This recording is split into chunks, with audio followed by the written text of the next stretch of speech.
Dalam kesetiaan-Mu lah Tuhan, Kau korbankan anak-Mu yang tunggal Yesus Kristus mati di kayu salib bagi kami. Dalam kesetiaan-Mu lah Tuhan, ketika kami percaya kepada Engkau, perjalanan rohani kami tidak selalu mulus, tapi kesetiaan-Mu mengangkat kami lagi. Sungguh Tuhan, layaklah pujian, sembah, kemuliaan, kemasyhuran dan ketaatan terangkat dalam hidup ini bagi Engkau ya Tuhan. Roh Kudus, Roh kebenaran, Roh Kudus, Roh yang memberikan pertolongan, berotoritaslah Engkau dalam pemberitaan firman Tuhan. Sehingga pendekatan kami kepada Tuhan bukan sekedar Tuhan yang setia, melainkan kami mau setia untuk pelaku-pelaku firman, finishing well, berakhir dengan indah. Berbicaralah Tuhan, sebab sungguh kami memohon ini hanya dalam satu nama, Yesus Kristus, Juru Selamat Tuhan dan Raja kami. Haleluya. Semua yang kita percaya sama-sama katakan, amin. Tepuk tangan yang keras, amin, amin, amin, amin. Shalom, shalom. Saya tidak bosan-bosannya ingatkan saudara. Saya senantiasa membutuhkan konsentrasi Anda sedikit ekstra setiap kali mendengarkan firman Tuhan. Yang setuju katakan amin. Supaya mujizat yang terindah terjadi dalam hidup Anda dan saya. Apa itu? Kita percaya kepada Yesus persis seperti yang diinginkan Yesus. Bukan seperti yang kita inginkan. Ini penting sekali. Karena mayoritas orang Kristen, maafkan saya, tidak sedikit pendeta-pendeta pun percaya kepada Yesus tidak seperti yang dipikirkan Kristus. Ini serius. Ini serius. Mari kita buka Roma 12 ayat 2. Yuk samakan persepsi. Roma 12 ayat 2. Sama-sama kita baca Bapak Ibu, anak-anak sekalian. Kita sama-sama baca sekali lagi. Dengan sungguh-sungguh konsentrasi. 1, 2, ya. Janganlah kamu menjadi serupa dengan dunia ini. Tetapi sehingga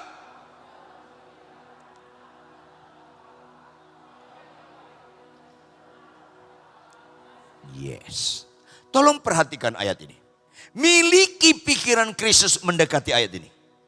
Pertama Bapak Ibu jemaat sekalian. Ayat ini ada unsur larangan enggak? Ada unsur larangan enggak dalam ayat ini? Apa larangannya? Jangan serupa dengan dunia ini. Apakah Alkitab kurang kerjaan menyatakan tulisan ini? Tidak. Alkitab bukan kurang kerjaan menulis kalimat ini. Dan bukan kurang kerjaan. Semua firman Tuhan itu selalu mengena. Tidak ada firman Tuhan yang tidak efektif. Tidak ada firman Tuhan yang tidak efektif. Camkan hal ini. Karena rata-rata orang Kristen dan banyak kami hamba Tuhan serupa dengan dunia ini. Gak ada firman Tuhan yang sia-sia. Gak ada yang tidak efektif. Mengena semua itu. Mengena sekali. Karena tanpa sadar kita banyak orang melayani khotbah dan sebagainya. Pada hakikatnya tidak berubah. Setelah bertobat lahir baru, PR terutama adalah berubahlah oleh pembaruan budimu. Ulangi, 1, 2, ya. Berubahlah oleh pembaruan budimu. Pembaruan budi ini Bapak Ibu anak-anak sekalian terletak dari cara sudut memandang. Konsep nilai. Ini seringkali kita serupa dengan dunia ini. Itu yang saya nggak bosan-bosan ingatkan kepada Anda. Ada nggak jemaat terlambat ibadah nggak gelisah? Kalau kalian nggak jujur nggak usah jawab, dalam hati saja. Ada nggak jemaat terlambat ibadah nggak gelisah? Jawab dalam hati saja. Banyak nggak jemaat gelisah banget kalau terlambat ke bandara? Loh, ini masalah serius. Ini juga terjadi di kalangan pendeta hamba Tuhan. Akhirnya pelayanan kita hanya kemasan, bukan pada sesungguhnya. Jawab bapak-bapak, ibu-ibu tolong mingkem, tolong mingkem. Tahan. Bapak-bapak lihat saya. Mana bapak-bapak lebih menikmati teguran istri atau pujian istri orang? Dan gitu ketawanya ibu-ibu, itu ngenyek itu.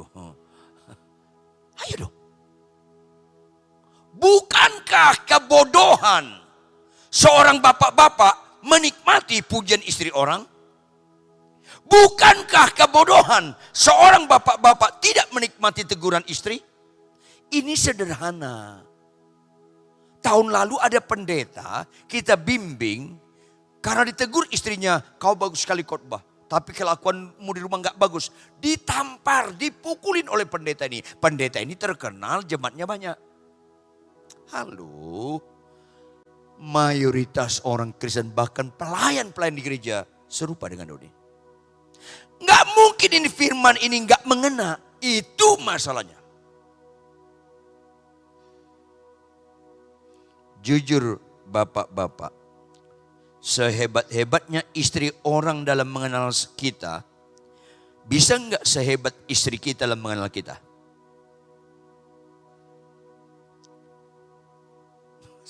Malam sunyi senyap. Jujur bapak-bapak, sehebat-hebatnya istri orang dalam mengenal kita, bisa enggak sehebat istri kita dalam mengenal kita? Tidak. Jujur bapak ibu, semua boleh jawab. Kalau istri orang memuji saya, istri orang memuji saya, berangkat mengenal saya atau tidak? Enggak. Enggak. Berarti kalau istri orang memuji saya, berangkat dari tidak mengenal saya, pujiannya berbobot atau enggak? Hanya orang bodoh menikmati pujian yang tak berbobot. Jangan pura-pura enggak nyambung. Nyambung gak sih? Nyambung gak? Ya nyambung lah. Orang Anda yang saya maksud pasti nyambung. Makanya bapak-bapak, saya ulangi. Bapak-bapak, kalau istri orang memuji kita, masuk telinga kanan, keluar kanan lagi. Jangan kiri, ada garis nanti. Kanan lagi, perboden. Iya. Saya khotbah di gereja besar di Surabaya. Khotbah ketiga, saya mau istirahat, selesai khotbah ibadah ketiga, mau istirahat. Ada ibu-ibu muda ngejar saya. Ibu-ibu muda, bukan nenek-nenek. Ibu-ibu muda ngejar saya. Pak Ridwan, nangis. Loh, ada apa ibu? Ada apa ibu? Akhirnya saya ketemu idolaku. Bu, stop. Jangan ngomong begitu. Langsung dimentahkan. Lu tinggi saya 2 meter kurang banyak. Idola opo iki? Saya suka sekali khotbah Bapak. Saya ikuti di YouTube. Saya suka. Bu, gak usah suka-suka. Lakukan. Gak usah puji. Apa bilang? Pak Ridwan bisa gak konseling saya? Enggak. Cari ibu-ibu pendeta. Kita lawan jenis. Gak bisa. Cari ibu-ibu yang mengkonseling Anda. Apa dia bilang berikutnya? Bukan gitu Pak Ridwan. Saya cocok sekali sama Bapak. Cocok sekali sama Bapak. Ya Tuhan. Ibu, saya kasih tahu. Saya menikah dengan istri saya. Masuk ke 40 tahun. Proses pencocokan masih dikerjakan. Proses pencocokan masih dikerjakan. Jangan sinetron lah, jangan drakor lah. Kalau kau tidak bisa mencocokkan dengan pasanganmu, sama siapapun kau nggak cocok. Tuh amennya sedikit kalau gini. Dibongkar kemunafikan kita. Dia baru ketemu, saya cocok sekali sama Pak Ridwan. Saya menikah dengan istri saya masuk 40 tahun. Pencocokan masih dikerjakan terus. Ketawa kalian mengandung kepedihan. Ini masalahnya. Gak banyak orang rohani itu. Kayak rohani banyak. Jangan senang dulu ibu-ibu. Mana ibu-ibu lebih menikmati? Teguran suami atau pujian suami orang? Alah, kayak rohani, kurang jujur Anda. Maafkan saya ibu-ibu. Kalau Anda gak suka teguran suami, menikmati pujian suami orang, itu kesurupan. Ini masalahnya. Tidak sedikit pendeta, ada ibu-ibu muda bilang, Pak Ridwan atau Pak apa, aku cocok sekali. Bisa gak konseling? Oh, saya nginep di hotel ini, tolong datang. Ngeri sekali Anda itu. Jangan main-main. Ini masalahnya. Akhirnya jawab Bapak Ibu yang keras dan tegas. Jujur, orang Kristen suka enggak kesembuhan? Jawab dong. Orang Kristen suka enggak kesembuhan? Jawab dong. Agama lain suka enggak kesembuhan? Penjahat suka enggak kesembuhan? Jadi kesembuhan masih selera penjahat juga loh. Kenapa enggak berani jujur? Jangan anti kesembuhan. Saya sakit jantung parah, 6 bulan 23 hari opname tanpa bisa bergerak, disembuhkan Tuhan. Tahun ini saya 45 tahun masuk jadi hamba Tuhan. Kalau bukan Tuhan sembuhkan gak mungkin. Tapi jangan berhenti di situ, karena dunia pun suka kesembuhan. Penjahat pun suka kesembuhan. Maafkan saya, homoseks, lesbian juga suka kesembuhan. Pindah. Mulai suka yang disukai Tuhan. Ini perkara yang tidak mudah. Ada enggak perintah Tuhan jika ditampar pipi kiri kasih pipi kanan? Jawab dong, ada enggak? Ada enggak? Kasihlah musuhmu, ada enggak? Kalahkan kejahatan dengan kebaikan, ada enggak? Jawab, penjahat suka enggak itu? Tidak. Agama lain suka enggak? Enggak. Orang Kristen suka enggak? Masalahnya enggak juga. Masalahnya enggak juga. Masalahnya enggak juga. Jangan serupa dengan dunia ini. Ini serius. Kanker tidak serius. Catat baik-baik. Kanker tidak serius. Saya ulangi. Kanker tidak serius. Serupa dengan dunia ini serius. Ini masalahnya. Mayoritas orang gereja lebih suka doa puasa sakit sembuh daripada doa puasa pelaku firman. Yang ngawur dong. Ngawur dong. Sesat dong. Kalau Anda lebih suka doa supaya sembuh daripada doa supaya jangan bohong, doa supaya jangan malas, doa supaya jangan pemarah, Anda masih keliru ikut Yesus. Ini masalah serius. Karena apa? Karena kita penganut Injil lain. Catat baik-baik. Karena kita penganut Injil lain. Yuk kita buka Galatia pasal 1 ayat 6 sampai 10. Kita baca dengan cermat dalam takut akan Tuhan. Galatia 1 ayat 6 sampai 10. Kita baca dengan cermat. Saya baca ayat 6. Bapak Ibu baca ayat 7, terus kita bergantian. Adapun ayat terakhir ayat 10 kita bersama-sama. Saya mulai. Aku heran bahwa kamu begitu lekas berbalik daripada Dia yang oleh kasih karunia Kristus telah memanggil kamu dan mengikuti suatu Injil lain. Lanjut.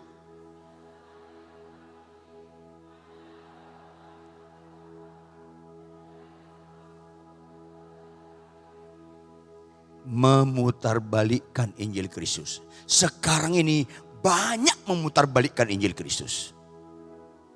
Kayak Injil, padahal Injil lain. Lihat ayat 8, betapa seriusnya orang menekankan Injil lain tanpa disadari. Ayat 8, tetapi aku, sekalipun kami ini Paulus, Silas, Petrus, dan sekalipun kami atau seorang malaikat dari surga yang memberitakan kepada kamu suatu Injil yang berbeda dengan Injil yang telah kami beritakan kepadamu, bobotnya apa? Bobotnya apa? Terkutuklah dia. Ini serius, terkutuklah dia. Dan sekarang banyak orang memberi diri terkutuk karena lebih menekankan Injil lain daripada Injil yang sebenarnya. Lihat lanjut ayat 9. Sama-sama baca. 1, 2, ya.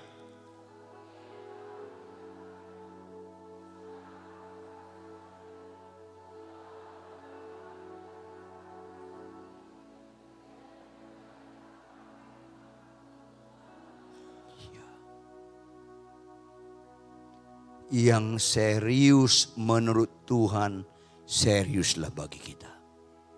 Yang serius menurut manusia, enggak usah lagi serius bagi kita. Maafkan saya ulangi, kanker enggak serius. Bohong serius. Pemarah serius.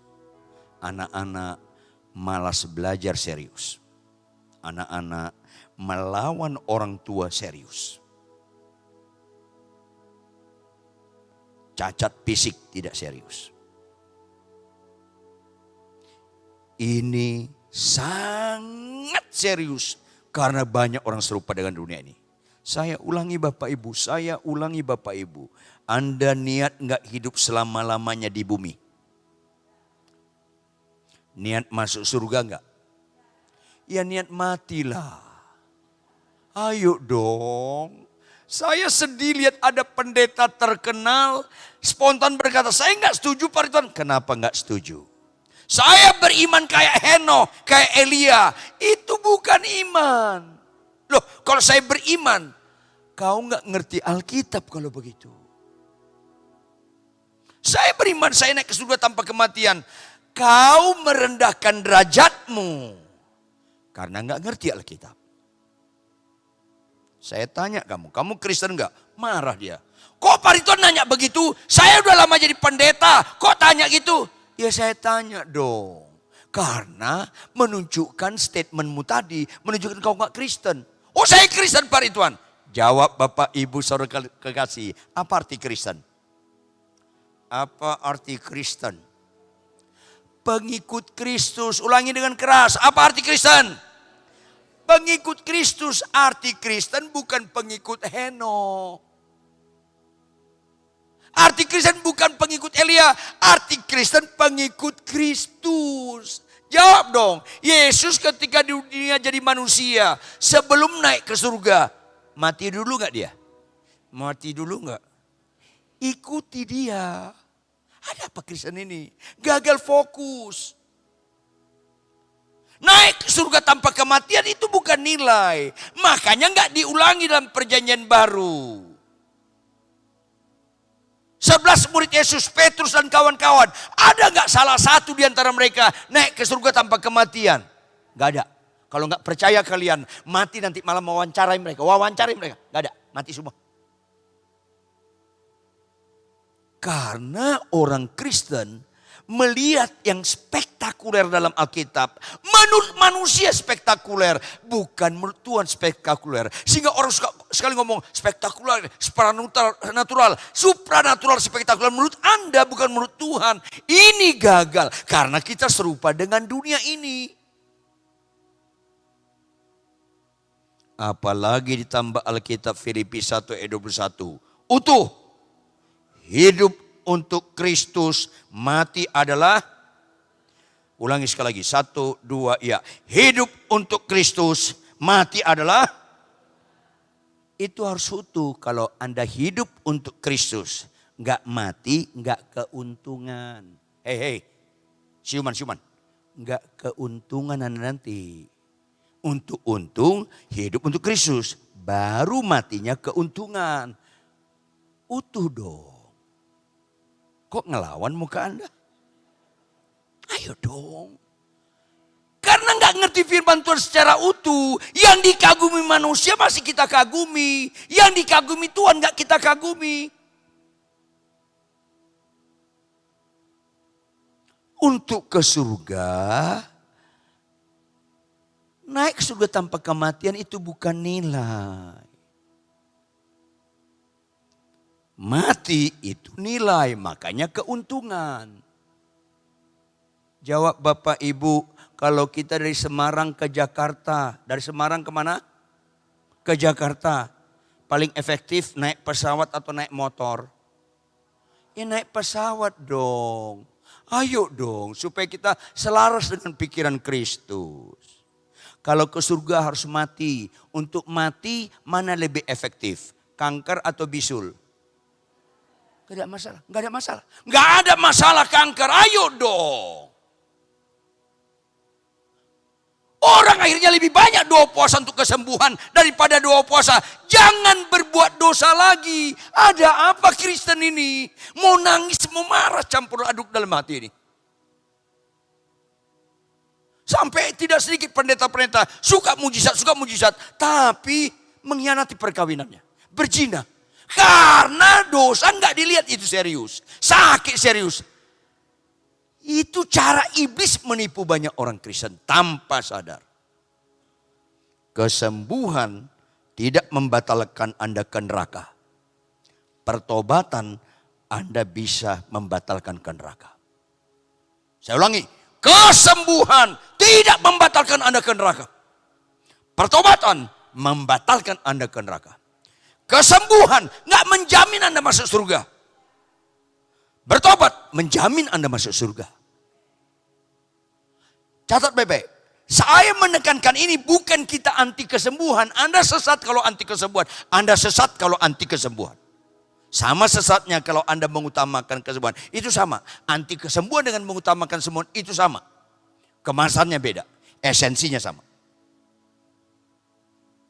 Jangan anti kesembuhan. Ulangi 1, 2, ya. Sekaligus jangan utamakan kesembuhan. Ulangi 1, 2, ya. Tepuk tangan buat Tuhan. Yes. Makanya Bapak Ibu, apa yang diperintahkan Tuhan kepada kita berkenaan dengan Injil? Buka Markus 16 ayat 15 sampai seterusnya. Ini perhatikan dan teliti. Lalu Yesus berkata kepada murid-muridnya, apa yang dia katakan? Pergilah ke seluruh dunia, beritakanlah Injil kepada semua. Beritakanlah Injil ke segala makhluk. Beritakan itu Injil, bukan yang lain. Apa berita Injil itu? 1, ayat selanjutnya. Siapa yang percaya dan dibaptis akan diselamatkan. Arti percaya dan dibaptis, baptis ini baptisan Yohanes. Siapa yang bertobat diselamatkan. Itu intinya. Tetapi siapa yang tidak percaya akan dihukum. Berita Injil, berita pertobatan. Semua khotbah-khotbah mujizat kesembuhan tanpa menegur dosa itu Injil lain. Saya ulangi. Semua khotbah-khotbah mujizat kesembuhan tanpa menegur dosa itu Injil lain. Yang harus kita beritakan bagaimana orang bertobat. Sakit sembuh puji Tuhan, enggak sembuh puji Tuhan. Semua berita mujizat tanpa menegur dosa itu Injil lain. Catat baik-baik dong. Catat baik-baik. Berikutnya ayat 17. Tanda-tanda ini catat baik-baik. Tanda-tanda ini menyertai orang-orang yang percaya. Mereka akan mengusir setan-setan demi namaku. Mereka akan berbicara dalam bahasa-bahasa yang baru bagi mereka. Ayat selanjutnya. Mereka akan memegang ular dan sekalipun mereka minum racun maut. Mereka tidak akan mendapat celaka. Mereka akan meletakkan tangannya atas orang sakit. Dan orang itu akan sembuh. Ini bukan inti berita. Berita itu Injil. Ini tanda-tanda menyertai. Bukan diberitakan. Bertobatlah. Siapa di sini sakit? Ayo. Mau disembuhkan? Bertobat. itu pertama. Kalau kau semua gak bertobat, kau tetap ke neraka. Bertobat yang membuat orang goal untuk mengerti Injil, bukan kesembuhan. 10 orang sakit kusta datang ke Tuhan Yesus. Jawab dong Bapak Ibu, berapa mereka percaya kepada Yesus? Yesus sanggup menyembuhkan mereka. Berapa? Berapa? Yang keras, berapa? Semua percaya. Semua percaya Yesus sanggup menyembuhkan mereka. Teliti dong. Berapa yang sembuh? Semua sembuh. Kok ada yang bilang 1 ya? Kok ini aja korupsi? Semua sembuh Bapak Ibu.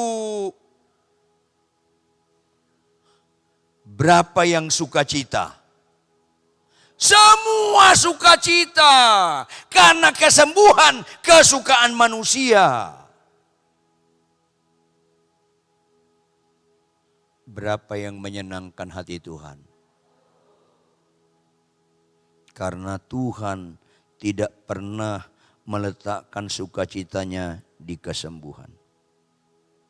Khotbahlah yang benar dalam akhir zaman ini. Kalau Tuhan meletakkan sukacitanya di kesembuhan, konsisten dong. 10 sembuh, 10-10-nya Tuhan sukacita dong. Kagak. Kembali kita Galatia 1 ayat 10. Ini Injil Galatia 1 ayat 10.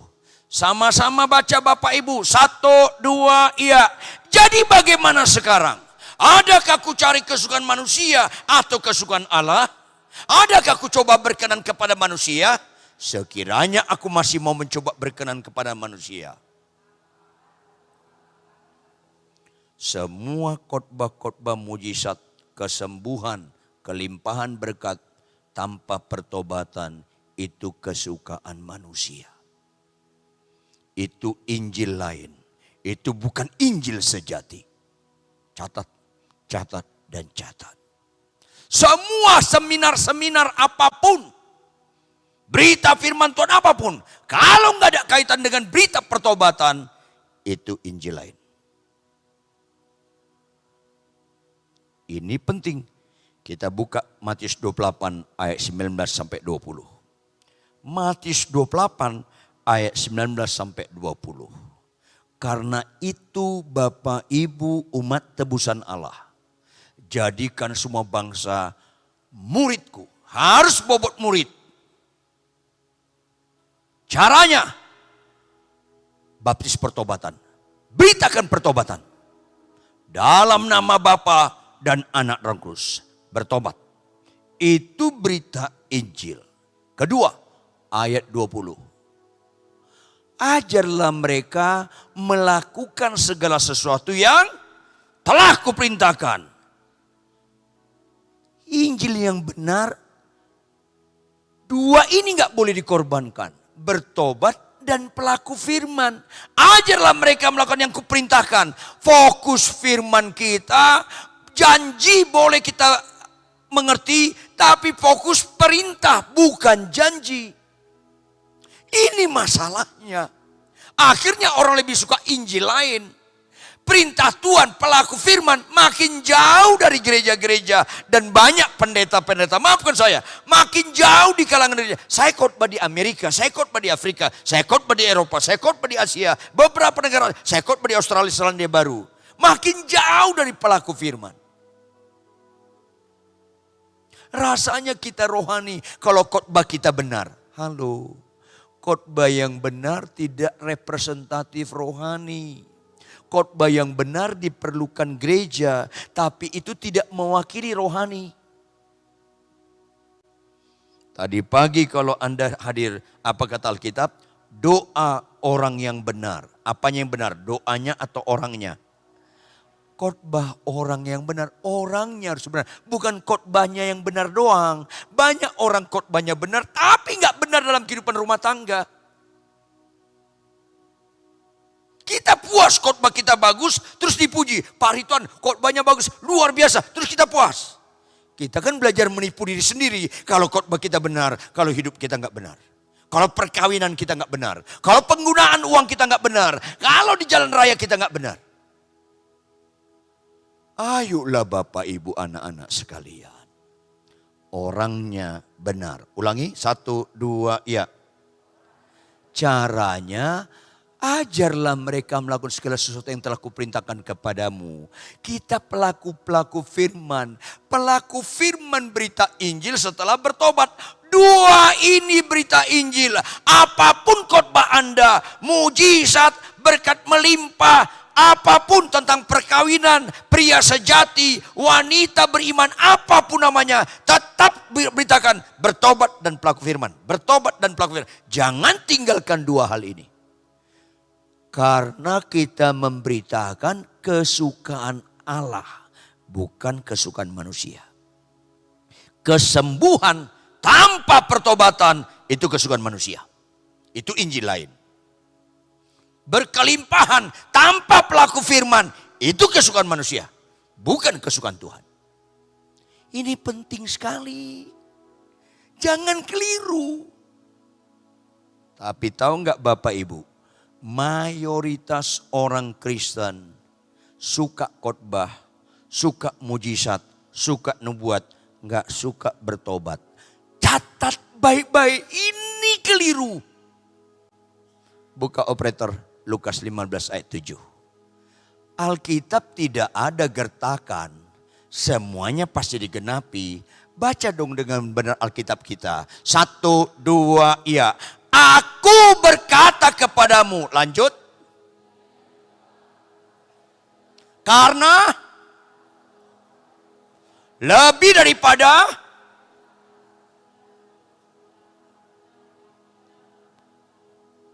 dalam takut akan Tuhan, ada Tuhan di tengah-tengah kita. Firman ini bobotnya gertakan atau pasti digenapi? Masalahnya pasti digenapi Bapak Ibu. Gemetar dong baca ayat ini. Ini digenapi, bukan gertakan ini. Kritisi dong. Ada 2 jumlah yang Tuhan sebut. Perbandingannya ekstrim. Lebih daripada 10 orang sakit kusta, 1 yang bertobat. 9 banding 1. 9 sembuh tapi gak bertobat. Lebih daripada itu. Kan ini sedang kenyataan. Apa itu? 1 orang banding berapa orang katanya? Ekstrim gak? Ekstrim bukan 1 banding 9. Bukan banding 1 banding 10. Bukan 1 banding 40. Bukan 1 banding 70. 1 banding 99. Saya ulangi. Ini gertakan atau pasti digenapi? Ini masalahnya. Ini pasti digenapi. Gak nangis kita Bapak Ibu.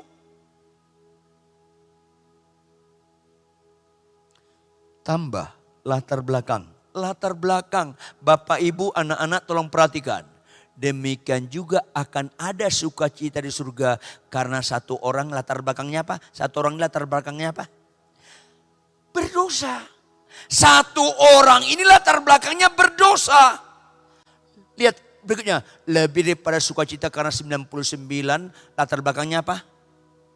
99 orang benar, 1 orang berdosa. Seharusnya, camkan, seharusnya mana yang lebih rohani? Mana yang lebih rohani seharusnya? Tentu yang 99 dong seharusnya. Orang dia benar, ini berdosa. Ekstrim, bukan hanya jumlah. Latar belakang pun ekstrim. Benar sama orang berdosa. Tahu kita, ini dong yang lebih rohani. Ini dong orang benar. Siapa orang benar? Para pelayan Tuhan. Siapa dia? Pendeta, gembala, pengkhotbah terkenal, dosen teologi, rektor, ketua sinode, worship leaders, aktivis gereja. Halo, jauh lebih banyak orang-orang ini sulit bertobat. Percayalah kalian. Percaya. Kenapa? Kita simpulkan rohani dengan khotbah yang bagus, bukan hidup yang benar. Saya enggak bosan-bosan katakan kepada Anda, saya lebih suka jadi suami yang benar daripada pengkhotbah yang benar. Itu perbedaannya sangat signifikan. Saya lebih suka jadi suami yang benar daripada pengkhotbah yang benar. Khotbah yang benar itu bisa dipelajari Bapak Ibu. Enggak ada kaitan dengan kelakuan. Khotbah yang benar itu bisa keterampilan, tidak ada kaitan dengan kelakuan. Bisa. Tapi kalau suami yang benar, itu pasti kelakuan. Tapi banyak kami hamba Tuhan bangga rasanya hamba Tuhan diurapi kalau khotbahnya benar, banyak diberkati, tapi hidupnya enggak benar, merasa dipakai Tuhan. Kan ketipu setan. Ketipu iblis orang ini. Ya, saya kenal ada hamba Tuhan, istrinya takut sekali sama dia. Takut sekali. Hei bapak-bapak, kalau istrimu takut sama engkau, pasti Anda enggak rohani sama sekali. Absolutely. Tapi lebih enggak rohani lagi, kalau kau bapak-bapak takut sama istri. Ada loh ibu-ibu menikmati suaminya takut sama dia. Ini horor ini, horor. Halo. Dibalik-balik Injil itu, dibalik putar balikan. Akhirnya yang tidak utama dikhotbahkan, yang utama tidak dikhotbahkan. Bertobat itu menentukan kau beribadah kepada Tuhan atau tidak. Karena satu orang bertobat, seisi surga bersorak-sorai. Injil itu berkenaan dengan menyenangkan hati Tuhan. Kalau Anda lumpuh berjalan, Anda yang sukacita, Tuhan belum. Karena lumpuh berjalan, tidak ada kaitannya dengan Injil tanpa pertobatan. Perhatian baik-baik. Lumpuh berjalan tanpa pertobatan gak ada kaitannya dengan Injil. Injil itu harus goalnya bertobat. Makanya 10 orang sakit kusta, semua sembuh. Satu yang bertobat, Tuhan gunakan itu jadi pelajaran yang luar biasa kepada Petrus dan kawan-kawan. Petrus dan kawan-kawan, bukankah semuanya telah sembuh? Ngangguk sebenarnya. Iya guru. Kemana yang 9 lagi? Kata kemana? Bukan Tuhan gak tahu. Tuhan tahu. Tapi murid-muridnya supaya merenungkan. Sembuh itu tidak goalnya Injil. Bertobat itu goalnya Injil. Yang sepakat tepuk tangan yang keras. Yes. Camkan ini. Ini penting. Ini penting, mayoritas orang pendeta, dosen teologi, pengkhotbah terkenal justru sulit sekali bertobat. Supaya kita tidak menggenapi itu yang saya bilang dari awal. Bapak-bapak, kalau ditegur istri, dengar dong. Jangan ditegur istri orang kau dengar. Kan istri kita penolong sepadan. Istri orang bukan penolong sepadan. Perongrong sepadan bisa. Kenapa kita nggak mendengar teguran pasangan kita? Karena kita menolak Injil. Tidak ada manusia di bumi ini sehebat istri saya dalam mengenal saya. Nggak ada. Adik kakak saya pun kalah. Adik kakak saya pun kalah. Karena kami menikah masuk 40 tahun. Tidak ada manusia di bumi ini sehebat istri saya dalam mengenal saya. Kalau istri saya menegur saya, berangkat mengenal saya atau tidak? Mengenal saya atau tidak? Mengenal. Siuman dong, jangan pingsan terus. Siuman dong. Mengenal. Banyak enggak suami ditegur istri ngamuk? Banyak. Lagi ngelihat saya orangnya. Jangan ada dusta di antara kita lah. Tapi jujur, banyak enggak istri ditegur suami ngamuk? Lebih banyak lagi. Ada orangnya di sini. Ayo dong, kalau kalian dengar khotbah ini, bukankah Tuhan menunjukkan kasih sayangnya kepada Anda? Supaya Kristen kita bukan Kristen halusinasi. Ayo dong. Catat baik-baik. Beda mujizat dengan ajaib. Ulangi, beda apa? Catat baik-baik. Tidak ada perbedaan signifikan iblis dengan Tuhan berkenan dengan mujizat. Catat dong baik-baik. Kenapa gak berani khotbahkan? Perbedaan signifikan Tuhan dengan iblis dalam perbuatan ajaib. kata ajaib hanya disandang Tuhan. Makanya tadi syair lagu itu banyak lagu-lagu kurang pinter bahasa Indonesia jadi salah. Kau terajaib. Kata ajaib nggak ada ter. Kata ajaib tidak ada ter. Tidak menyandangkan awalan ter. Kalau besar bisa terbesar. Karena banyak orang merasa besar-besar tapi Tuhan terbesar. Kalau ajaib hanya dia satu-satunya ajaib. Kalau Anda baca Alkitab dengan benar. Perbuatan ajaib artinya, perhatian baik-baik. Perbuatan ajaib artinya hanya dia yang bisa lakukan, yang lain gak bisa. Itu arti ajaib. Hanya Tuhan bisa lakukan, yang lain gak bisa. Makanya catat baik-baik. Tidak ada yang mustahil bagi Allah. Tidak ada yang mustahil bagi Allah. Jangan alamatkan kepada sakit sembuh. Karena sakit sembuh iblis bisa lakukan. Bisa tandingan. Tidak ada yang mustahil bagi Allah. Itu ayat digunakan kepada Maria.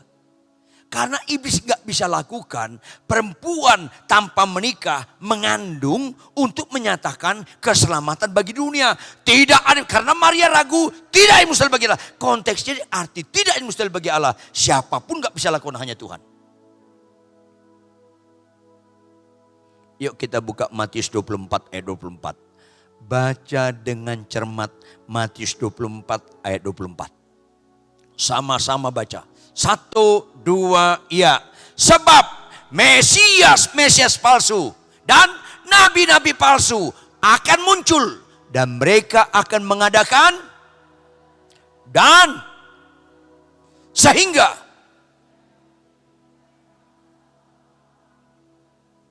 iblis bisa mengutus Mesias palsu, nabi palsu, khotbah mujizat. Bisa. Catat, bisa. Iblis bisa buat tanda-tanda dahsyat. Baca Alkitab dengan benar dong. Tapi yang tidak bisa dilakukan, berita pertobatan. Gak bisa. Bertobat itu perbuatan ajaib. Siapapun yang gak bisa kita lakukan pertobatan. Makanya ketika saya dalam perjalanan ke Israel, ketemu hamba Tuhan. Sedih rasanya. Ngobrol-ngobrol terus bilang, Bu sini bu. Dipanggil seorang ibu. Pak Ridwan tahu gak? Ibu ini, saya yang buat dia bertobat. Saya bilang stop, gak bisa. Kita hanya memberitakan firman. Yang membuat bertobat itu pekerjaan Roh Kudus.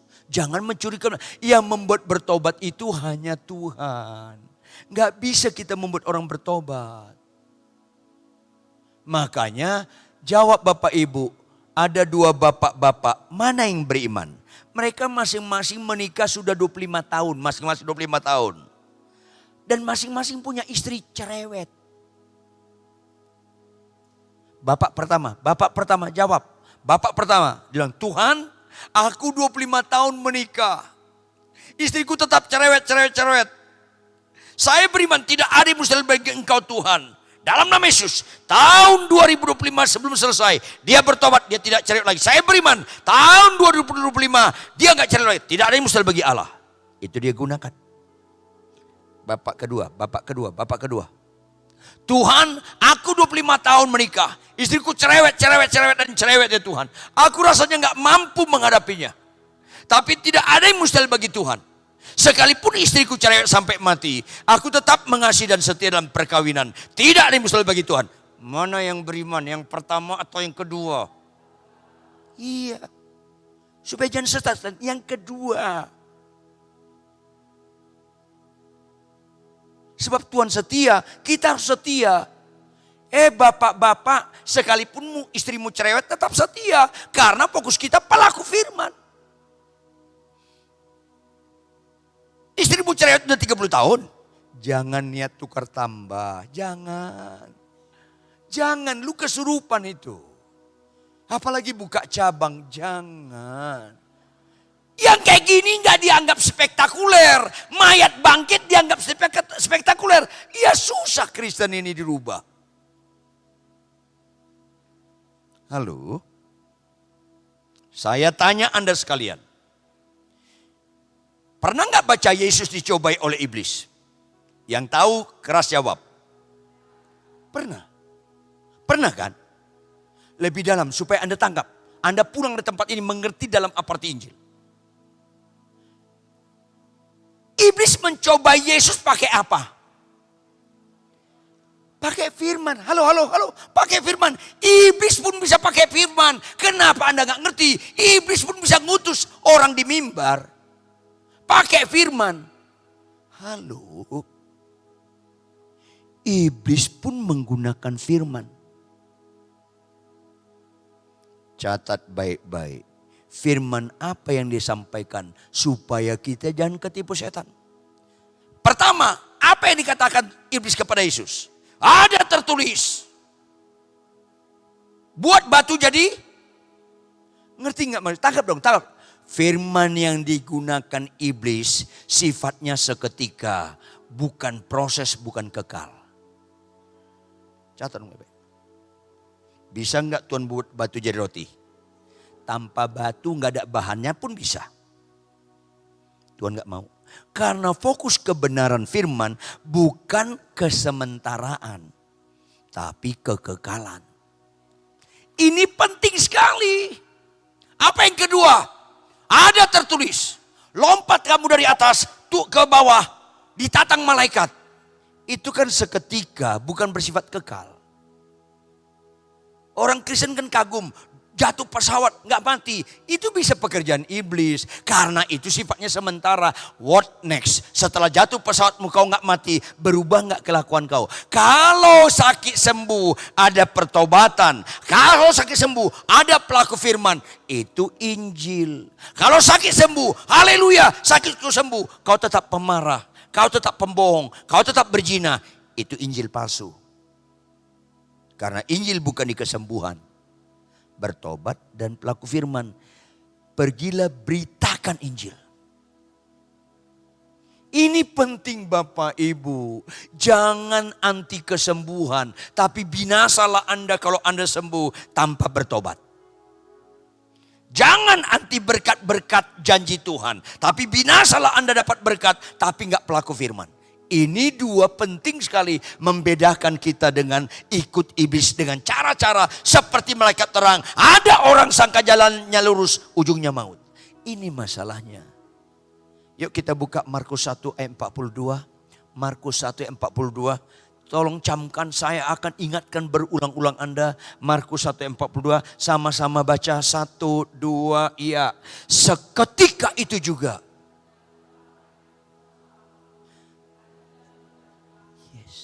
Tahu nggak Anda, dua hamba Tuhan melihat ini beda nilai. Hamba Tuhan pertama fokusnya apa? Lenyaplah penyakit kusta orang itu.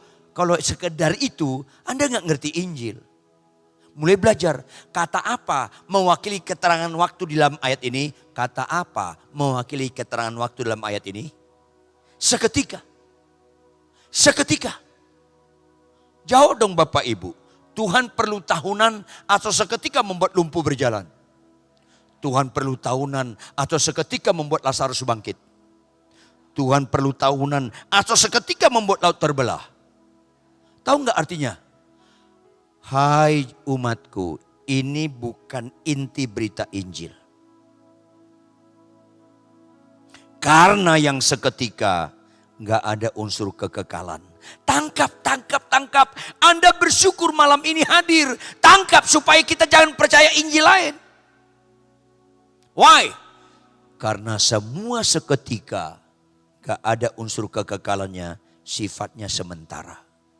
Sedih, salib dan kuasa kebangkitan Kristus kita arahkan sakit sembuh doang. Itu sementara. Jawab, Lazarus dibangkitkan, bangkit gak? Yang keras, bangkit gak? Perlu proses tahunan atau seketika? Mati lagi gak dia? Mati lagi karena sementara. Makanya saya peringatkan Anda. Ada ibu-ibu datang ke saya. Puji Tuhan Parituan. 5 tahun yang lalu Bapak doakan saya di rumah sakit dermais. Kanker parah. Saya sudah sembuh. Apa saya bilang? Puji Tuhan Ibu. Kapan periksa terakhir? 6 bulan yang lalu Pak Pendeta. Saya sudah bersih dari kanker. Apa saya bilang? Puji Tuhan Ibu sudah sembuh. Tapi jangan lupa Ibu. Ibu tetap bisa mati lagi. Kasih tahu. Halo. Kesembuhan tidak pernah membatalkan kematian. Siapa di antara Anda sembuh, saya peringatkan, Anda tetap mati lagi. Karena kesembuhan gak bersifat kekal. Kaget dia, loh kok gitu Pak Ridwan? Bukan kok gitu, memang gitu. Jadi gimana Pak Ridwan? Jangan berbuat dosa lagi supaya jangan terjadi yang lebih buruk kepada engkau. Tegur dosa, itu Injil. Sembuh ansih, sembuh doang, nggak ada kaitan dengan Injil. Berkat melimpah tanpa pertobatan, nggak ada kaitan dengan Injil. Pelayanan-pelayanan tanpa pelaku firman, itu Injil lain. Ini penting sekali Bapak Ibu. Sayang khotbah begini mulai nggak laku di dunia ini. Akhirnya banyak yang terpanggil, sedikit yang terpilih. Iblis bisa membuat mujizat yang seketika. Itulah mujizat. Tapi iblis nggak bisa membuat hal yang ajaib. Membuat orang bertobat lahir baru, nggak bisa. Membuat orang jadi pelaku firman, nggak bisa. Itulah yang ajaib. Karena kesembuhan, berita nilai banyak di gereja. Orang Kristen pun pada datang ke dukun culi ini. Orang Kristen pun pada datang. Karena dianggap kesembuhan spektakuler, bukan bertobat spektakuler. Padahal bertobat yang spektakuler. Sehingga satu orang bertobat, seisi surga bersorak-sorai. Karena itu ada unsur kekekalannya. Sakit sembuh, lumpuh berjalan, buta celik. Itu jangan ragu, Tuhan bisa lakukan. Tapi itu mujizat seketika. Kecil sekali itu. Gampang sekali sama Tuhan. Saking gampangnya tidak menyelamatkan. Halo? Sebelum Yesus mati di kayu salib. Sebelum Yesus mati kayu salib. Ada enggak kesembuhan-kesembuhan? Ada. Perjanjian lama, Elia, Elisa, ada enggak kesembuhan? Ada. Tapi kalau Yesus tidak mati di kayu salib, kalau dia tidak bangkit, binasa kita semua. Tidak ada nama di kolong langit ini dapat menyelamatkan selain Yesus Kristus yang telah mati dan bangkit. Beritakanlah pertobatan. Beritakanlah pelaku firman. Dimanapun dan kapanpun. Itu tidak boleh hilang. Jangan merasa sukacita kalau kita khotbah mujizat sembuh-sembuh tanpa menegur dosa. Sampai banyak pengkhotbah sekarang main-main dalam dosa. Karena nggak mau bertobat. Itu tadi. Ini penting Bapak Ibu. Perbedaan signifikan iblis dengan Yesus bukan hal mujizat. Karena iblis pun bisa buat tanda-tanda dahsyat dan mujizat-mujizat yang sifatnya nggak kekal. Termasuk sakit sembuh, lumpuh berjalan, yang nggak punya anak dapat anak, yang nggak punya mobil, pemulihan ekonomi. Oh bisa mereka iblis itu, Gunung Kawi pun bisa. Jangan anti kesembuhan, jangan anti berkat, jangan anti dipulihkan ekonomi. Tapi semuanya itu jadi binasa. Kalau nggak disertai berita Injil, bertobat dan pelaku firman. Ulangi 1, 2, ya. Bertobat dan pelaku firman. Ulangi 1, 2, ya. Tepuk tangan bagi Tuhan. Yes, ini nggak boleh dikurangin. Setiap orang sakit saya bilang, sesungguhnya Yesaya 59 ayat 1 dan 2. Sesungguhnya tangan Allah tidak kurang panjang untuk menyelamatkan Anda. Telinganya tidak kurang tajam untuk mendengar doa kita. Tetapi yang merupakan pemisah antara kita dengan Allah kita, segala dosa kita. Mau nggak kau bertobat? Jangan sembuh dulu. Jangan doa, mau nggak kau bertobat? Kalau kau nggak bertobat, nggak bisa Tuhan menolong Anda. Karena dosa membuat putus hubungan kita dengan Allah. Jangan cepat-cepat mendoakan orang sakit sembuh tanpa pertobatan. Maafkan saya, jangan-jangan kita nanti teman sekerja setan. Orang sembuh senang, padahal ke neraka juga. Jangankan sembuh, orang yang suka menyembuhkan pun. Tuhan, bukankah kami bernubuat demi namamu? Mengusir setan demi namamu, melakukan banyak mujizat demi namamu, tapi mereka tidak melakukan kehendak Bapa di surga. Nggak ada kaitan dengan Injil. Tuhan bilang, aku nggak kenal engkau. Enjang kamu sekalian pembuat kejahatan. Orang yang bernubuat, orang yang mengusir setan, orang yang melakukan mujizat, kalau tidak pelaku kehendak Bapa di surga, nggak ada kaitannya dengan Injil. Berita Injil 2 yang utama. Jika satu orang saja bertobat, seisi surga bersorak-sorai. Yang kedua, pelaku firman. Kita buka Yohanes 14 ayat 15. Ini nilai. Yohanes 14 ayat 15. Ini nilai. Sama-sama baca Bapak Ibu. 1, 2, ya. Jikalau kamu mengasihi aku. Puncak kerohanian seseorang ada di mengasihi Tuhan. Anda sampai mati nggak bisa khotbah nggak ada masalah. Anda sampai mati nggak bisa bernubuat nggak ada masalah. Tetapi kalau Anda punya karunia khotbah, Anda harus khotbah. Tidak semua orang percaya harus khotbah. Makanya bisa khotbah tidak representatif ukuran rohani. Tidak semua orang percaya berbahasa roh. Jangan anti bahasa roh, jangan utamakan bahasa roh. Karena orang bisa bahasa roh bukan penentu ukuran rohani. Tidak semua orang mendoakan orang lumpuh berjalan, mendoakan mayat bangkit. Tidak semua. Tetapi kalau Anda bisa lakukan, itu bukan ukuran rohani. Nggak boleh itu jadi ukuran. Karena tidak semua.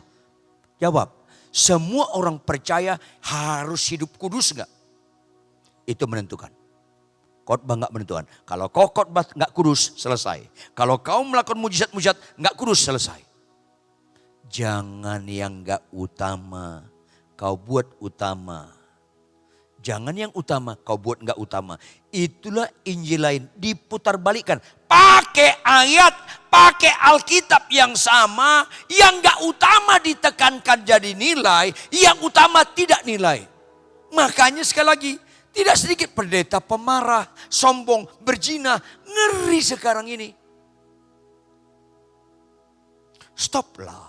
Kalau Anda Bapak Ibu di sini, siapapun kita dalam ruangan ini, kalau masih kompromi dengan dosa, termasuk Anda masih gunakan judi online, merokok, bertobat, itu serius. Kristen itu harus menganut Injil, bertobat dan pelaku firman. Ini penting sekali. Supaya jangan kita ditipu oleh setan, iblis seperti malaikat terang. Kita percaya ayat-ayat firman, tapi yang tidak menentukan sakit sembuh, yang punya Innova jadi Alphard, suka berkat-berkat. Tapi enggak kudus, enggak mau bertobat. Enggak pelaku firman, selesai kita. Maka mengasihi Tuhan identik dengan pelaku firman Tuhan, menuruti segala perintahku. Kita buka Matius 22 ayat 37 sampai 38. Jawab Yesus kepadanya, kasihlah Tuhan Allahmu dengan segenap hatimu dan dengan segenap jiwamu dan dengan segenap akal budimu. Ayat 38. Itulah hukum yang terutama dan yang pertama. Jikalau engkau mengasihi aku, engkau menuruti segala perintahku. Bahaya sekali Anda bapak-bapak tidak mengasihi istri. Bahaya sekali Anda ibu-ibu tidak tunduk pada suami. Karena ini bicara pelaku firman. Pertanyaan ulang. Tangkap, pertanyaan ulang. Tuhan perlu tahunan atau seketika membuat lumpuh berjalan? Tuhan perlu tahunan atau seketika membuat mayat bangkit? Tuhan perlu tahunan atau seketika membuat laut terbelah? Sekarang ibu-ibu, ada perintah Tuhan, hai istri tunduklah pada suamimu, ada? Istri tunduk pada suami, itu proses seketika atau tahunan? Tumben jujur loh. Enggak siuman kalian. Enggak siuman kalian. Kalau kalian lebih kagum mayat bangkit daripada istri tunduk pada suami, kalian penganut Injil lain. Tangkap dong. Tangkap. Kalau kalian lebih kagum mayat bangkit daripada istri tunduk pada suami, kalian penganut Injil lain. Enggak ada nilai di manusia bangkit tanpa pertobatan. Enggak ada nilai sakit sembuh tanpa pelaku firman. Karena orang lebih suka Injil lain daripada Injil yang sejati. Kalau hai istri, tanduklah suamimu, itu seketika. Nggak usah diajarin pun Anda bisa. Ada orangnya di sini lagi lihat saya dia. Ayo dong. Kalian penyembahan-penyembahan. Yesus setia, Yesus setia. Kalian nggak setia pelaku firman. Kan nyanyian kalian itu mengejek Tuhan. Nyanyian itu harus kesimpulan kehidupan. Kalau kalian nyanyi, tapi kalian nggak lakukan, itu mengejek Tuhan. Itu yang saya bilang, ada pendeta bangga sekali jam tangannya 2 miliar, kacamatanya 125 juta, tas istrinya 876 juta. Tapi nyanyinya apa? Ku tak membawa, padahal dia bawa. Dia pamer. Nyanyian kalau tidak kesimpulan kelakuan, nyanyian itu mengejek Tuhan. Catat dong baik-baik. Khotbah kalau bukan kesimpulan kehidupan, itu menyakiti hati Tuhan. Catat dong baik-baik. Karena setelah bertobat pelaku firman, itu nilai. Buka Lukas 11 ayat 28. Lukas 11 ayat 28. Sama-sama kita baca 1, 2 ya. Tetapi Yesus berkata, yang berbahagia ialah mereka yang mendengarkan firman Allah dan apa itu memelihara, merenungkan firman itu siang dan malam dan melakukannya tanpa menyerah. Ini yang berbahagia. Kata berbahagia di sini nilai. Maka setiap orang jangan sampai tidak memerlukan pertobatan. Saya sebelum ajal saya tiba, tetap saya siap untuk bertobat. Saya sudah bilang sama anak istri saya, menantu saya, kalau papa salah tolong tegur. Karena kita penganut Injil yang sejati. Jangan sampai tidak memerlukan pertobatan. Yang kedua, doa puasa saya bukan mobil saya ganti baru. Doa puasa saya bukan umur panjang. Karena umur panjang bukan ukuran nilai. Bapak Ibu jawab, Yesus mati umur berapa? Jauh lebih muda dari Anda semua kan? Karena umur panjang bukan nilai. Kalau umurmu panjang puji Tuhan. Tapi binasalah Anda kalau umurmu panjang pinjam duit gak pernah bayar. Karena kelakuan bukan umurnya. Kualitasnya bukan kuantitasnya. Saya tidak doa puasa umur panjang. Tapi saya doa puasa supaya saya pelaku firman sampai garis akhir. Itu Injil. Itulah ajaib. Bukan sekedar mujizat. Oleh karena itu Bapak Ibu, jangan lebih suka lagi yang nilai-nilai seketika. Awal-awal boleh. Jangan ragu Tuhan bisa menyembuhkan. Lumpuh berjalan itu sama Tuhan gampang sekali. Mayat bangkit itu sama Tuhan gampang sekali seketika. Membuat suami sabar sekali sama istrinya. Walaupun istrinya sampai detik ini masih kurang hemat berkata-kata. Itu proses tahunan. Penutup, mana orang lebih sedih, anaknya sakit kanker atau anaknya malas baca Alkitab? Kalau Anda lebih sedih anakmu sakit kanker daripada anakmu malas baca Alkitab, Anda gak jelas Injilnya. Mana orang lebih kagum, lumpuh berjalan buta celik, mayat bangkit daripada pelaku firman? Kalau Anda lebih suka mayat bangkit, lumpuh berjalan buta celik daripada pelaku firman, Anda enggak mencapai tujuan Injil. Oleh karena itu, gereja-gereja harus mau mengumandangkan pertobatan dan pelaku firman. Harus mau memberitakan pertobatan dan pelaku firman. Silakan kita khotbahkan, kita doakan orang sakit sembuh. Tapi ingatkan mereka, kalau kau enggak bertobat, kau tetap binasa. Silakan kita doakan berkati usaha orang maju, berlimpah berkatmu. Tapi ingatkan dia, kau akan binasa kalau maju usahamu, tapi kau tetap kasar sama istrimu. Kau tetap pembohong, kau tetap berzina. Karena Kristen bertobat dan pelaku firman. Ulangi, Kristen bertobat dan Kristen bangkit berdiri. Tepuk tangan yang keras buat Tuhan. Tuhan sangat sayang kepada kita. Kalau Anda sakit di sini, jangan ragu Tuhan bisa menyembuhkan. Tapi katakan kepada dirimu, kesembuhan tidak menyelamatkan tanpa pertobatan. Kalau kita bertobat, diberkati, tetapi tidak pelaku firman Tuhan, hanyalah engkau hai semua pembuat kejahatan. Pulang dari tempat ini, minta bantuan Roh Kudus, Roh Penolong, supaya kita senantiasa memerlukan pertobatan. Apapun firman Tuhan setiap kali kita dengar di tempat ini, apapun firman Tuhan itu, sambut dengan pertobatan. Yang setuju katakan amin.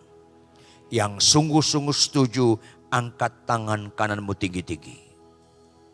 Sementara kita angkat tangan tinggi-tinggi, ambil keputusan. Kita mau bertobat dan kita pelaku firman Tuhan.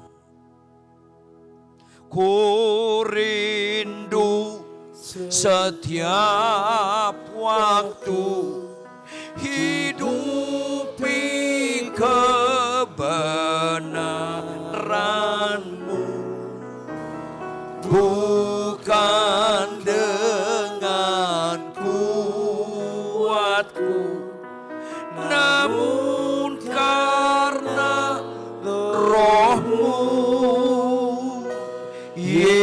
Yesus Kau yang ku pegang Katakan lagi dari awal dengan iman. Langsung katakan kepada Tuhan.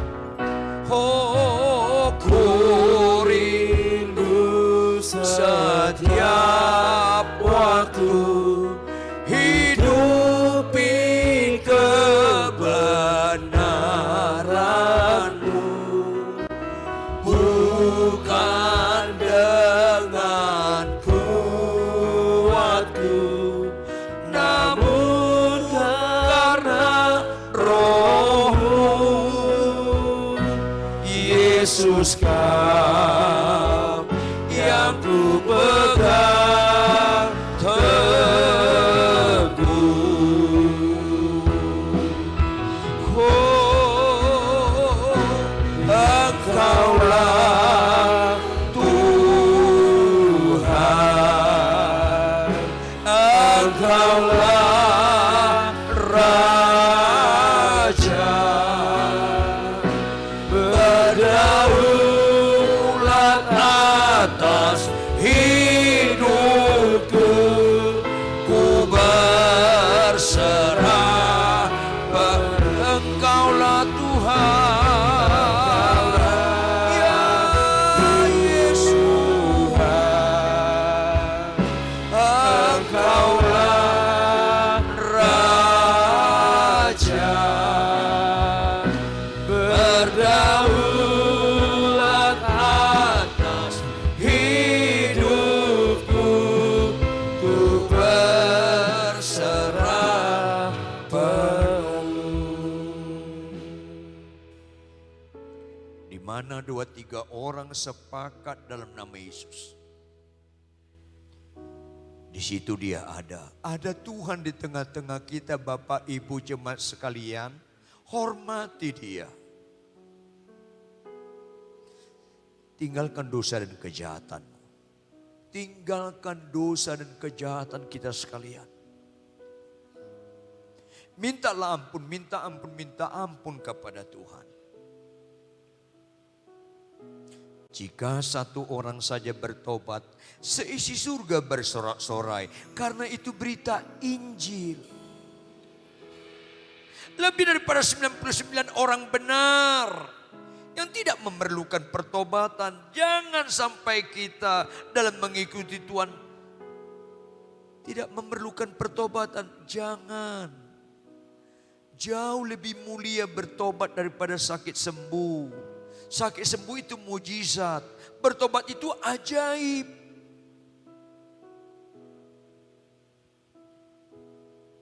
Kalau ada perintah Tuhan, lakukan Bapak Ibu. Karena Injil itu bukan saja bertobat, tapi ajarlah mereka melakukan perintah, melakukan kehendak Bapa di surga. Perintah Tuhan itu identik dengan kehendak Bapa di surga. Hai suami, kasihlah istrimu, jangan korbankan ketaatan melakukan firman Tuhan. Karena kelemahan-kelemahan pasanganmu, karena kelemahan-kelemahan istrimu. Hai istri, tunduklah pada suamimu. Jangan korbankan ketaatan, tunduk pada suami. Sekalipun walaupun bagaimana suamimu, jangan korbankan ketaatan. Termasuk capek tidak capek, ngantuk tidak ngantuk, sehat kurang sehat, konflik tidak konflik dalam rumah tangga. Jangan korbankan ketaatan baca firman. Sekalipun walaupun perintah Tuhan. Sekalipun berulang-ulang orang itu menyakiti hati kita. Sekalipun berulang-ulang sampai sekarang belum berhenti. Jangan korbankan untuk setia mengampuni. Jangan korbankan. Karena kita percaya pada Injil yang benar. Bawalah perpuluhan. Sekalipun ekonomimu sulit. Jangan korbankan ketaatan memberikan perpuluhan. Karena kalau kita melakukan firman Tuhan, itu namanya mengasihi Tuhan. Jikalau engkau mengasihi aku, engkau menuruti segala perintahku. Karena itu Injil, itu kerohan yang sebenarnya.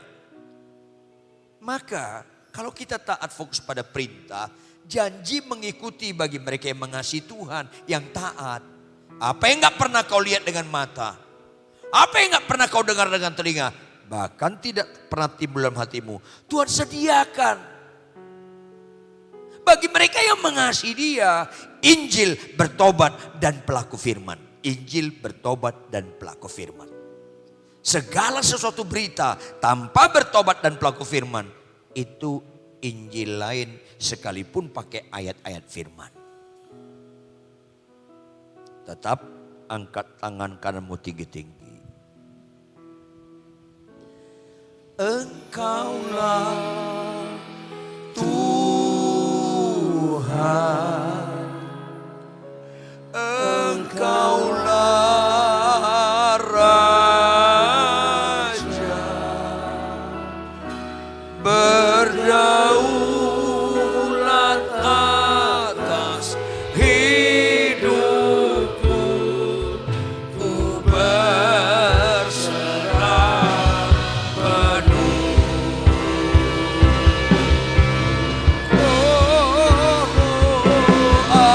Engkaulah Tuhan, amin. Engkaulah Raja, berdaulat atas hidupku, ku berserah penuh. Berdaulat atas hidupku, ku berserah penuh. Katakan dengan iman, berdaulat atas hidupku, ku berserah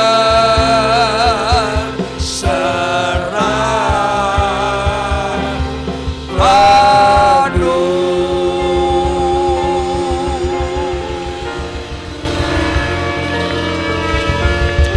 Amin, amin. Tetap angkat tangan kananmu tinggi-tinggi, Bapak Ibu Jemaat sekalian. Tuhan, bukan kebetulan kami hadir dalam ibadah tempat ini. Kemuliaan kerajaan-Mu Kau tampilkan di tempat ini, Tuhan. Sehingga pendekatan kami kepada Engkau taat. Karena ketaatanlah satu-satunya statement hidup yang berbobot kami mengakui Raja, Engkau Raja kami, Engkau Tuhan kami. Selain ketaatan tidak pernah berbobot menyatakan Kau Tuhan dan Raja kami. Maka kerajaan Allah Kau nyatakan melalui pemberitaan firman Tuhan di tempat ini. Sehingga kami penganut Injil yang sejati, bukan Injil yang lain. Kami gak ragu Tuhan memberkati kami. Kami gak ragu Tuhan menyembuhkan penyakit kami. Kami gak ragu terjadi pemulihan dalam ekonomi kami. Tetapi bukankah kami menghina Tuhan kalau kami sakit sembuh, kami gak bertobat? Kalau kami diberkati berlimpah, kelakuan kami gak berubah? Maka ampunilah kami Tuhan dalam nama Yesus. Tidak ada di antara kami yang tidak memerlukan bertobat. Ampuni kami Tuhan. Dalam nama Yesus, ampuni kami Tuhan. Injil itu bicara kesukaan Allah. Jika satu orang saja bertobat, seisi surga bersorak-sorai. Senangkan hatimu Tuhan dalam pertobatan kami semua. Injil itu bicara pelaku firman. Kami mau fokus pada perintah Tuhan. Janji Tuhan akan mengikuti. Fokus kami bukan janji Tuhan, fokus kami perintah-Mu. Cari dahulu kerajaan Allah dan kebenarannya, perintah-Mu. Maka janji Tuhan dengan sendirinya mengikuti. Oleh karena itu Tuhan, apapun perintah Tuhan dalam firman Tuhan, Roh Kudus lawati kami, mampukan kami taat sampai mati. Pelaku-pelaku firman. Mari Tuhan, tidak ada di antara kami yang tidak finishing well. Berakhir dengan baik. Genapilah Tuhan, karuniakanlah kami perbuatan-Mu yang ajaib ini. Sempurnakan Tuhan. Karena kami mau bertobat dan kami menjadi pelaku firman. Kau pakai hamba-Mu Ibu Nani sehingga Injil yang benar diberitakan di tempat ini. Berkati hamba-Mu, berkati keluarga, seisi keluarga besarnya. Pemeliharaan Tuhan yang ajaib yang melampaui segala akal pikiran memberkati Ibu Nani Tuhan. Dalam nama Yesus. Termasuk worship leader, singers, pemain musik, penanggung jawab multimedia, penari altar, semua yang ambil bagian tempat ini. Ingatkan kami terus membutuhkan pertobatan dan perjuangan kami taat dan setia menjadi pelaku firman. Materaikan firman Tuhan ini Tuhan. Sebab dalam nama Yesus kami sungguh berdoa dengan penuh ucapan syukur. Haleluya. Semua kita yang percaya sama-sama katakan.